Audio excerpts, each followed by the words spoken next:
Hi மக்களே, today morning breakfast என்னென்னு பார்த்தீங்கன்னா ரொம்ப ஹெல்த்தியான சிம்பிளான பிரேக்ஃபாஸ்ட் தாங்க. இன்றைக்கி வந்து பார்த்திங்கன்னா நம்ம வந்து ஒன்லி ட்ரை ஃப்ரூட்ஸ் மட்டும் தான் எடுத்துருக்கோம்.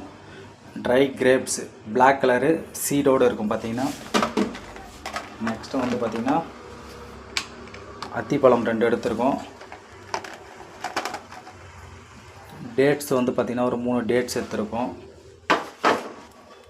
அடுத்தது வந்து பார்த்திங்கன்னா செவ்வாழைப்பழம் ஒரு அரை பழம் வந்து செவ்வாழைப்பழம் எடுத்துருக்கோம். நெக்ஸ்ட்டு வந்து பார்த்திங்கன்னா ஆப்பிள்.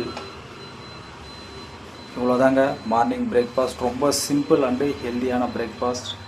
நீங்களும் வந்து ஒரு 10 days ஒன்ஸ் 15 days ஒன்ஸ் ஆகுது மார்னிங்கில் வந்து இந்த மாதிரி சும்மா லைட்டான ஒரு பிரேக்ஃபாஸ்ட் வந்து ட்ரை பண்ணி பாருங்கள். ட்ரை பண்ணி பார்த்துட்டு எப்படி இருக்குன்னு சொல்லிட்டு கமெண்ட் பண்ணுங்கள். தேங்க்யூ.